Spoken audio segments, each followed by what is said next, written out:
नमस्कार दोस्तों, fair copy के यूट्यूब चैनल पर आपका स्वागत है। आज यूजीसी नेट का जो पेपर हुआ है हिंदी साहित्य का, हमें उम्मीद है कि ये पेपर काफ़ी अच्छा हुआ होगा। पेपर को देखने के बाद में हम ये अंदाज़ा लगा सकते हैं कि पेपर थोड़ा सा टफ है और कई क्वेश्चन ऐसे हैं जो सरल भी थे, जिन्हें हमें छोड़ना नहीं था, मतलब बन सकते थे वो प्रश्न हमसे।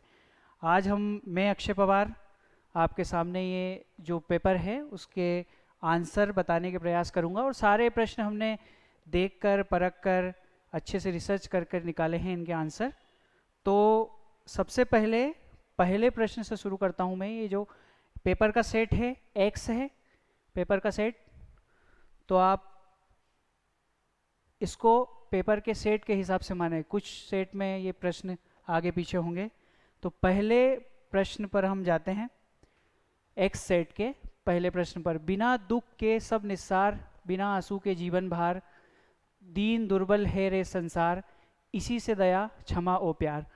तो ये जो प्रश्न है इसका उत्तर है सुर सुमित्रा नंदन पंत। अब इसका उत्तर सुमित्रा नंदन पंत ही होगा क्योंकि सिलेबस में परिवर्तन कविता दी हुई है। दूसरा प्रश्न है, अब देखिए आप कि ये जो प्रश्न है पहला, ये काफ़ी सरल था। इसके बाद में हम दूसरे प्रश्न पर आते हैं। ये प्रश्न भी कोई ज़्यादा कठिन नहीं था। इसका उत्तर हम मानेंगे ए को। इसका उत्तर हम ए को मानेंगे। अब आप देखेंगे, अच्छा है जो गुणवाचक विशेषण है। सवा जो है, सवा जो है वो नहीं, वह है जो सर्वनामिक है। फिर उसके बाद में बी का दो आ जाएगा परिणामवाचक, कुछ का आ जाएगा संख्यावाचक। तीसरे प्रश्न का उत्तर देखते हैं हम आगे।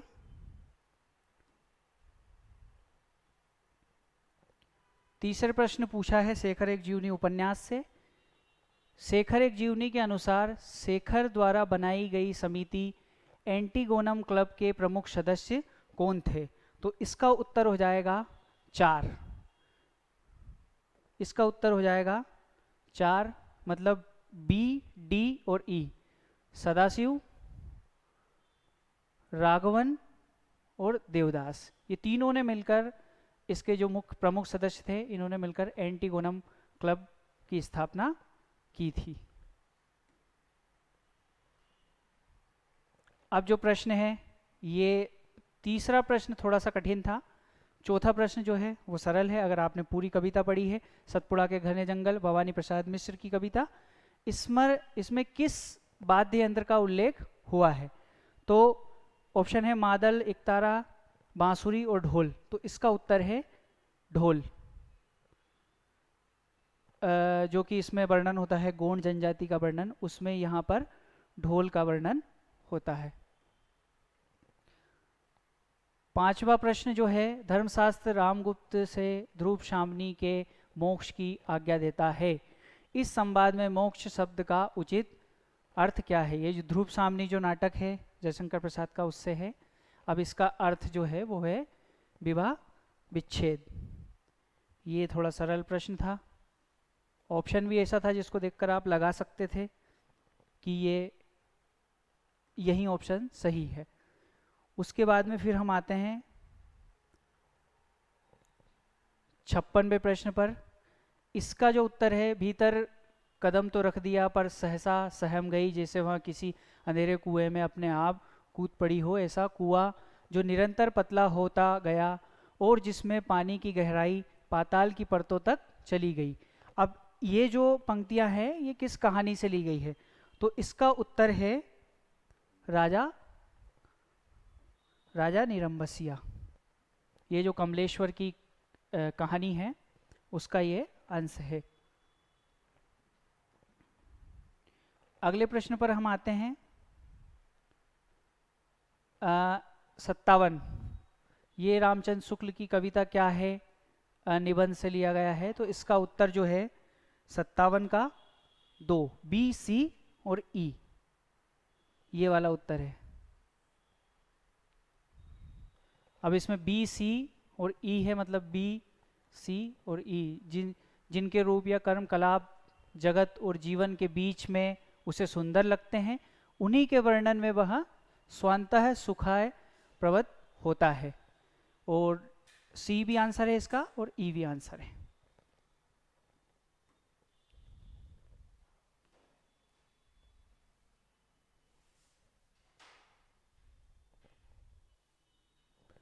अब अगले प्रश्न पर हम आते हैं। अगला प्रश्न जो 58वां प्रश्न है,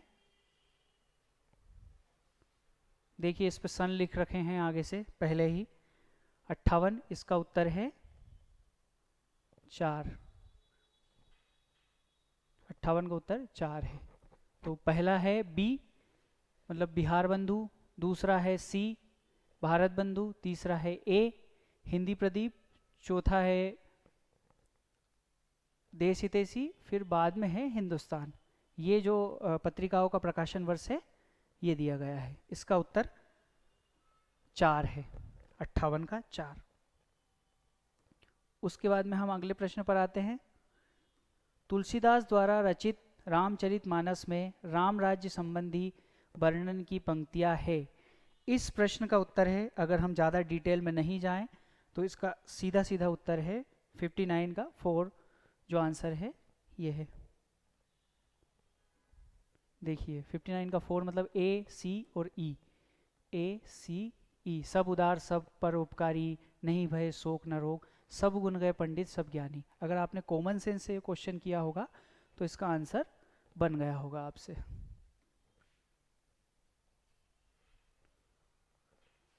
साठवां प्रश्न है रचनाओं के नाम, सीधे सीधे।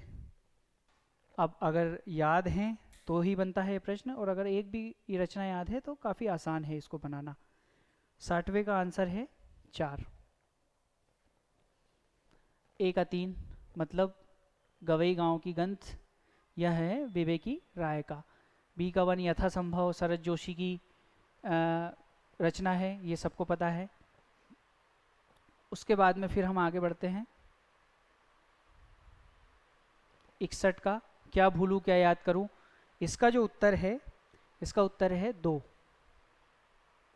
ये प्रश्न थोड़ा सा कठिन है। इसका उत्तर है 2 मतलब बी डी और ई। इसमें प्रताप नारायण चरित्र है, सुरसती है मतलब सरस्वती है, उसको सुरसती कर दिया है इन्होंने, राधा है। इसके बाद में हम अगले प्रश्न पर जाते हैं। अगला प्रश्न है मानस के अंश के अनुसार उपन्यास के अंतिम, ये पूरा आगे निकल गया भैया।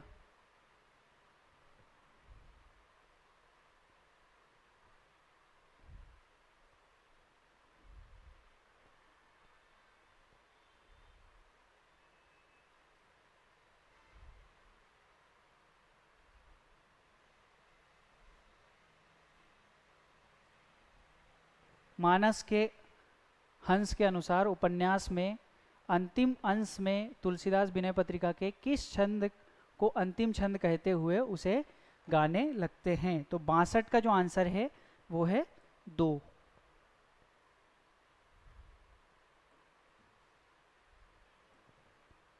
क्या आंसर है इसका, मारुति मन रुचि भरत की लखी लशन कही है। अब 63 का आंसर जो हम देख लेते हैं। ये रचनाओं का क्रम, रचनाओं के पात्र हैं, सारे उपन्यास है।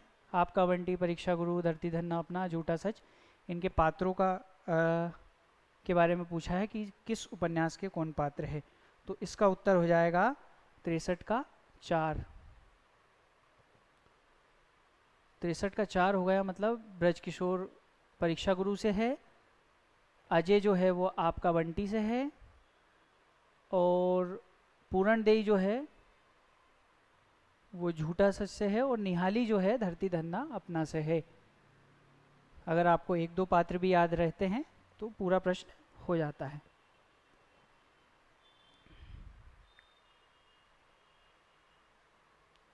अब 64 जो है ये तो काफ़ी सरल प्रश्न था, सिलेबस में है, तो अंधा युग आपको याद ही होगा कि ये इसका उत्तर क्या होना चाहिए। सारे उसके क्रम है, लेकिन इन्होंने पहला नहीं दे रखा, दूसरे से स्टार्ट किया है ना।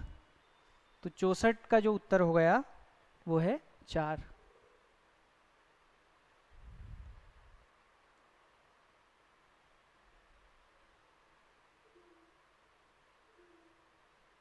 65 जो प्रश्न है वो भी काफ़ी सरल है। आचार्य रामचंद्र शुक्ल की पुस्तक त्रिवेणी में निम्न कवियों का पर निबंध संकलित है। अब इसमें देखो सूर, तुलसी और जायसी है। 66वां जो प्रश्न है, अपभ्रंश के कवि पुष्यवंत ईसा की किस शताब्दी में हुए थे? तो इसका उत्तर हो जाएगा पहला, 10वीं शताब्दी के। ये 972 ईस्वी के लगभग रहे हैं, तो इनका तो आपको याद ही होगा पुष्यदंत का। अब इसके बाद में 67वां जो प्रश्न है, इसका उत्तर है तीसरा। 67वां जो उसका आंसर है तीसरा। तीसरा है मतलब मारो मत, धीरे धीरे चलने दो, जल्दी क्या है, ये तीसरी कसम का है। गाड़ी का जो चलने का है वो सीन। उसके बाद में चलो ठीक है, कोई चूड़िया वूड़िया हो तो वह भी पहन लो, ये चीफ की दावत का हिस्सा है। उसके बाद में फिर मैं अनुचर हूँ वरुण देव की शपथ, मैं विश्वासघात ना करूँगा, ये आकाशदीप का हिस्सा है। आप इसकी भाषा से ही समझ सकते हैं कि ये जयशंकर प्रसाद की भाषा है।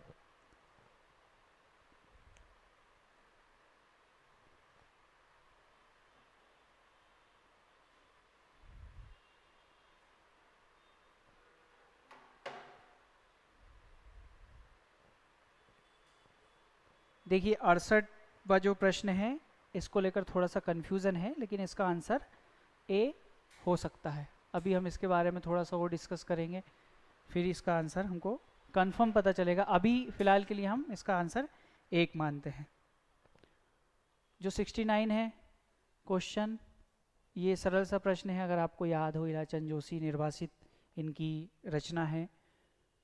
उसके बाद में देखो इसका आंसर जो हो गया 69 का आंसर है एक।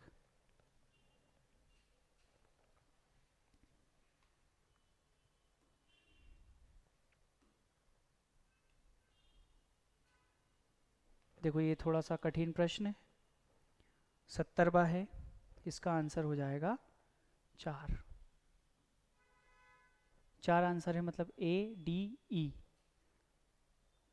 A D E.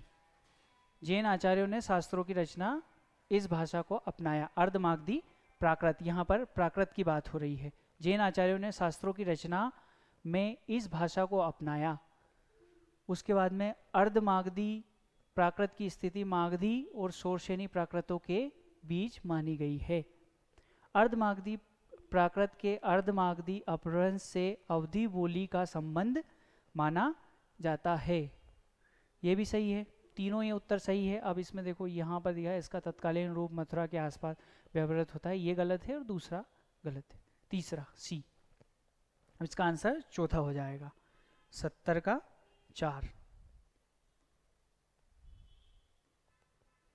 एक साहित्यिक की डायरी में अध्याय कलाकार की व्यक्तिगत ईमानदारी एक पात्र यशराज की शैक्षणिक योग्यता क्या थी? तो इसका जो उत्तर है वो है 3। जब वो उसका वर्णन करते हैं तो बताते हैं कि बीएससी कर रखा है, बीटेक कर रखा है, एलएलबी कर रखा है, उसके बाद में भी वो बेरोजगार है। इसके बाद हम अगले प्रश्न पर आते हैं। देखिए ये जो रचना है, आप इसकी भाषा से ही समझ सकते हैं कि ये किसकी रचना होगी। तो ये भूषण की रचना है। चकित चकत्ता, चौकी चौकी उठे बार बार, दिल्ली दहशती, ये भूषण की रचना है। सरोज स्मृति का जो उत्तर है, सरोज स्मृति का उत्तर 73 का 3 हो गया। 3 हो गया, इसका मतलब सबसे पहले है तेरा वह जीवन सिंधु। पूरी कविता जब हम पढ़ेंगे तो पहले ये आएगा, फिर उसके बाद में मैं कवि हूँ, पाया है प्रकाश, ये पंक्तियाँ आएंगी। फिर उसके बाद में डी आएगा, यानी धन्य में पिता निरर्थक था। बी आएगा, फिर और भी फलित होगी वह छवि। ला आखिरी में आएगा ये, दुख ही जीवन की कथा रही।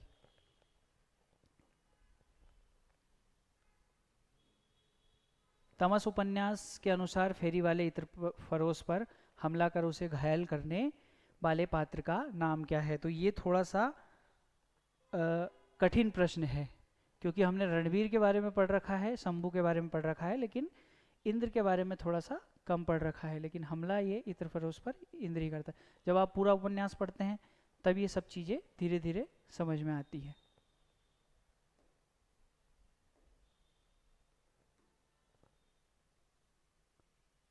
देखिए ये जो प्रश्न है 75, इसका उत्तर 4 है। 4 है मतलब सबसे पहले ई है, लहासा से उत्तर की ओर, फिर सी है चाड़ की ओर, फिर ए है शक्य की ओर, फिर बी है जेनम की ओर, फिर आखिरी में जो आता है वो नेपाल की ओर। इसके बाद में परिशिष्ट में भी एक अध्याय है, उसमें ये 5 अध्यायों के अलावा।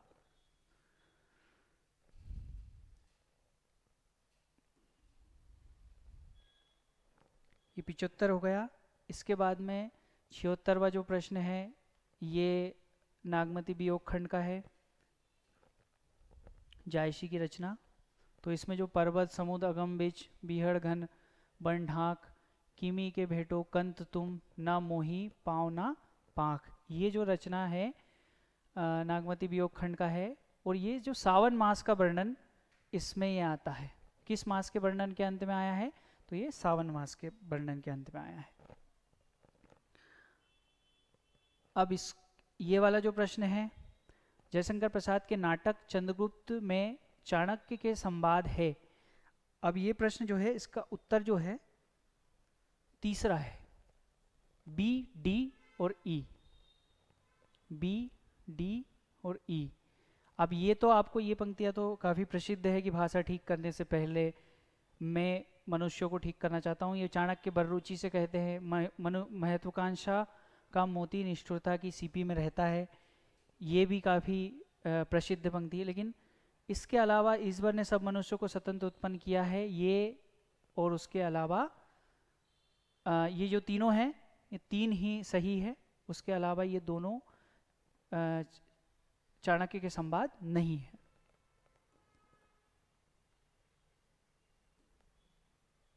सतुत्तर। उसके बाद में 78 हो गया। इसमें बिल्कुल आपको कविता संग्रह जो काव्य संग्रह है उनका रचना क्रम प्रकाशन वर्ष के अनुसार क्रम निर्धारित करना था। तो इसका उत्तर क्या हो गया, 78 का उत्तर है 3। 78 का उत्तर 3 हो गया। 3 है मतलब सबसे पहले चांद का मुंह टेढ़ा है, आपको ये उसके प्रकाशन वर्ष पता ही है, 1964 है। उसके बाद में 1984 सुदामा पांडे का प्रजातंत्र। फिर उसके बाद में ई जो नए इलाके में, ये जो नए इलाके में है अरुण कंवल का है, 1998 है ये। उसके बाद में हम आते हैं चांद की वर्तनी, राजेश जोशी की प्रसिद्ध। उसके बाद में पत्थर फेंकता हूँ, ये चंद्रकांत देवताले की रचना है, 2010 की रचना है। तो इसका उत्तर 3 हो जाएगा। विज्ञान और कविता के संबंध पर किस पाश्चात्य विचारक ने प्रमुखता से चर्चा की है, इसका जो उत्तर आ जाएगा, इसका उत्तर है 1। साइंस एंड पोएट्री करके एक 1925 में इनकी रचना थी विज्ञान और कविता के संबंध में। तो उसी का प्रश्न बना दिया, थोड़ा सा शब्दों का हेरफेर है। हिंदू नवोत्थान मुस्लिम नवोत्थान शीर्षक प्रकरण संस्कृति के 4 अध्याय के किस अध्याय में संकलित है, तो इसका जो उत्तर है वो है 3, तृतीय अध्याय में। देखिए संस्कृति के 4 अध्याय में पहला जो अध्याय है वो आर्यों क्या आगमन का है, दूसरा अध्याय बौद्ध और जैन धर्म से संबंधित है, तीसरा है जो इस्लाम भारत में आता है, और चौथा है यूरोपीय देश जो भारत में आते हैं, वो चौथे अध्याय में है। उसके अलावा जो आखिरी प्रश्न है 81 वाला, मिश्र बंधुओं द्वारा रचित मिश्र बंधु कितने भागों में विभक्त है, तो ये सरल सा प्रश्न था। ये 4 भागों में विभक्त है। इसके 3 भाग 1913 में और एक भाग जो इसका है वो 1934 में प्रकाशित हुआ।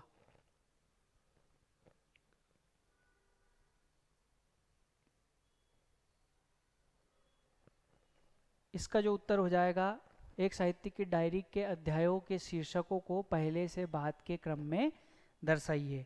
तो इसका उत्तर हो जाएगा 2। मतलब सबसे पहले तीसरा क्षण है, उसके बाद डबरे पर सूरज का बिंब, नए की जन्म कुंडली, फिर उसके बाद में बीरकर और विशिष्ट और अद्वितीय, ये सबसे आखिरी में होगा। 83वां जो क्वेश्चन है, जिस जाति की सामाजिक अवस्था जैसी होती है उसका साहित्य भी ठीक वैसा ही होता है। जातियों की क्षमता और सजीवता यदि कहीं प्रत्यक्ष देखने को मिल सकती है तो उनके साहित्य रूपी आईने में मिल सकती है। यह कथन किसका है? भाषा से ये कथन रामचंद्र शुक्ल का लग रहा है, लेकिन ये कथन है महावीर प्रसाद द्विवेदी का। साहित्य की महत्व, ये साहित्य की महत्ता करके एक निबंध है इनका, उसका अंश है। 84वां जो प्रश्न है, कोसी का कटवार जो रचना है उसके पात्रों का पूछ लिया है। ये थोड़ा सरल प्रश्न था अगर आपने इसको पढ़ा है। देखिए इसका ऑप्शन जो है लक्ष्मा और गोसाई तो सबको पता है, लेकिन धर्म सिंह भी एक पात्र है इसका, जिसको देखकर वह फौज में जाने के लिए प्रेरित होता है गोसाई, जो इस कहानी का मुख्य पात्र है। तो इसका उत्तर जो हो जाएगा बी, डी और ई। तो बी, डी, ई 30-3 में है, तो इसका आंसर 3 हो जाएगा 84 का। 85वां जो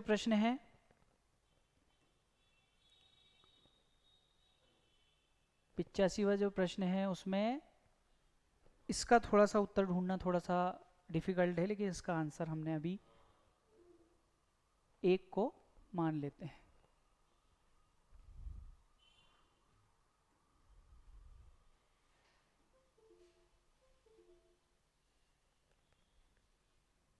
भारत दूरदर्शा में विभिन्न गीतों के ऊपर शैली राग का नाम दिया गया है। निम्न में से किन किन का प्रयोग इस नाटक में हुआ है? किस किस का प्रयोग हुआ है? तो देखो लावणी का भी हुआ है इसमें, राग चेती गौरी का भी हुआ है और राग काफी का भी हुआ है। तो इसका आंसर हो जाएगा 86 का 3। 86 का आंसर 3 हो जाएगा, सी, डी और ई।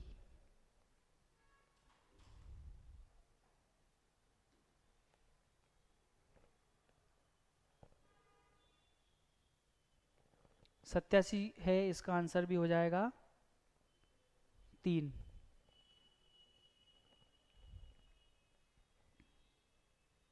बाणभट्ट की आत्मकथा जो है उसमें कौन कौन से पात्र है? तो इसमें पात्रों के नाम है तो कुमार कृष्णवर्धन ये प्रसिद्ध है पात्र है। बीरति विजर का नाम भी आपको याद होगा।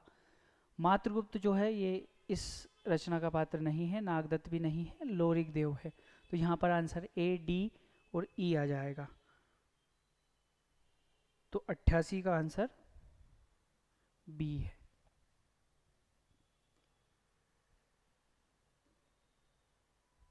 आगरा बाजार का समापन किस नज्म से होता है? तो इसका उत्तर जो हो जाएगा आदमी नामा। जो आखिरी अंक है उसमें आदमी नामा करके एक नज्म आती है, उसका गायन होता है इसमें। महादेवी वर्मा के निम्नलिखित में से किस निबंध का केंद्रीय विषय स्त्री मुक्ति है? तो इसका उत्तर, ये सरल सा प्रश्न था, श्रृंखला की कड़ियाँ हैं। 90 का आंसर 2।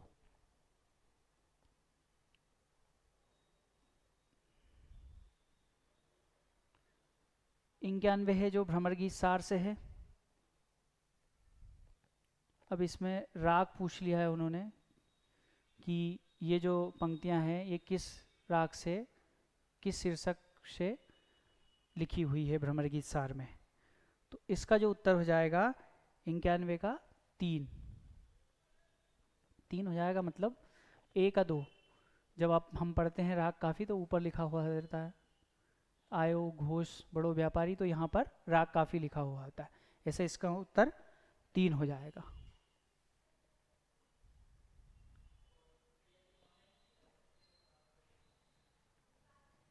बयानवा जो प्रश्न है ये पहेलियाँ हैं, तो इसका उत्तर हो जाएगा 92 का आंसर ए।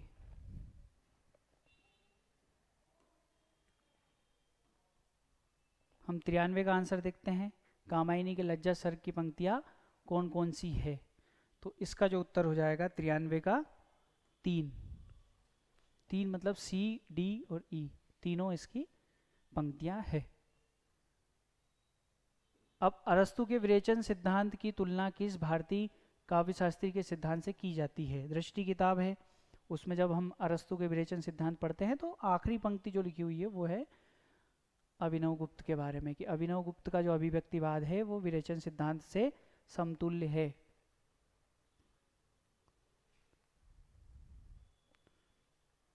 हिया जरत रहत दिन रेन, आम की डरिया कोयल बोले, तनिक ना आवत चैन।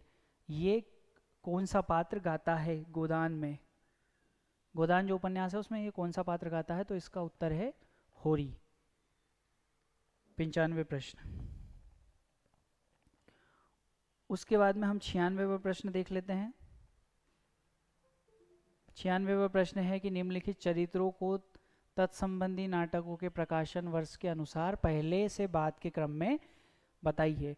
तो अब इसमें जो अलग अलग दे रखे हैं, अलका दे रखी है, उसके बाद में अशोक दे रखा है, अनुनासिक, अनुस्वार ये दे रखे हैं, तो नारायण दास दे रखा है। तो आपको पता है कि सबसे पहली अंधेर नगरी का पात्र है नारायण दास। और इन नाटकों के अलावा जो चंद्रगुप्त है, आषाढ़ का एक दिन है, महाभोज है, इनके जो पात्र हैं उनमें नारायण दास सबसे पहली रचना है भारतेंदु की। तो इसका आंसर हो जाएगा 96 का 4। तो ई है, ई से शुरू हो रहा होने वाला एक ही ऑप्शन था यहाँ पर। उसके बाद में फिर उस मुहावरे को मैं समझ गया हूँ और आज़ादी और गांधी के नाम पर, ये कविता है, धूमिल की सारी कविताएं हैं,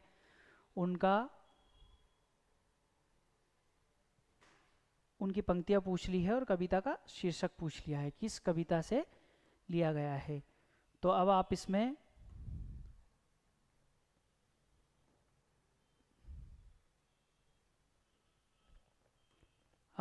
कविता के पंक्तियों से मैं उस मुहावरे को समझ गया हूँ। अब इस जो प्रश्न है उसका उत्तर 2 है। जैसे आप इसका मेरे संसद की मौन है, मेरे देश की संसद मौन है, ये जो है रोटी और संसद से है। ये पंक्तियाँ तो आपको बिल्कुल पता थी। तो इसमें देखिए सी का 2 है, यहाँ पर भी 2 है, यहाँ पर भी 2 है, यहाँ पर भी 2 है। लेकिन उस मुहावरे को मैं समझ गया हूँ जो आज़ादी और गांधी के नाम पर चल रहा है। तो इसका उत्तर अकाल दर्शन था। हमने पढ़ रखी है ये कविता अकाल दर्शन में। उसके बाद में बी का 1 है, मुझे अपनी कविताओं के लिए दूसरे प्रजातंत्र की तलाश है। तो ये नक्सलवाड़ी है। मेरे लिए हर आदमी एक जोड़ी जूता है। तो ये मोचीराम का अंश है। ये 2 ऑप्शन तो काफ़ी सरल थे। उसके अलावा फिर हम आते हैं महावीर प्रसाद द्विवेदी की रचनाओं के प्रकाशन वर्ष के अनुसार पहले से बाद के क्रम लगाइए। तो देखिए 98 का जो आंसर है वो 2 है। 2 है मतलब सबसे पहली रचना उनकी कुमार संभव सार है। ये उनकी रचना नहीं है, एक अनुदित रचना है। फिर उसके बाद में कविता कलाप है। फिर उसके बाद में कालिदास की निरंकुशता, 1920 में लिखी गई रसज्ञ रंजन, फिर आखिरी में लेखांजलि है। हम आते हैं 99वें प्रश्न पर। आज जो रचना, देखिए ये सरल सा प्रश्न था, इसका उत्तर है 99 का 4। ए का 3, बी का 4। देखिए बायोग्राफिया तो कॉलरिज की है, रेहेटोरिक्स ये अरस्तु की है, लिरिकल बेलेट सबको पता है बर्ड्सवर्थ की है, प्रैक्टिकल क्रिटिसिज्म रिचर्ड्स का है।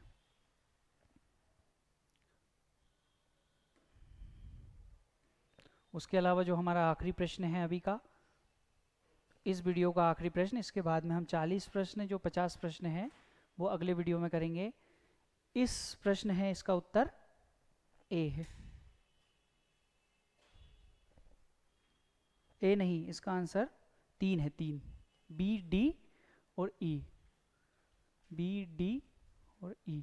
वे लोग जो यहाँ कहते हैं कि धर्म का राजनीति से कोई संबंध नहीं है, यह नहीं जानते कि धर्म का मतलब क्या है।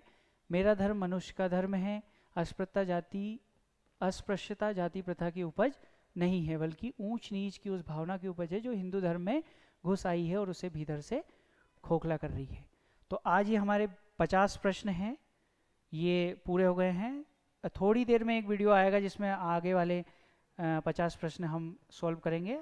आशा है कि आपको ये सारे उत्तर सही लगे होंगे। धन्यवाद।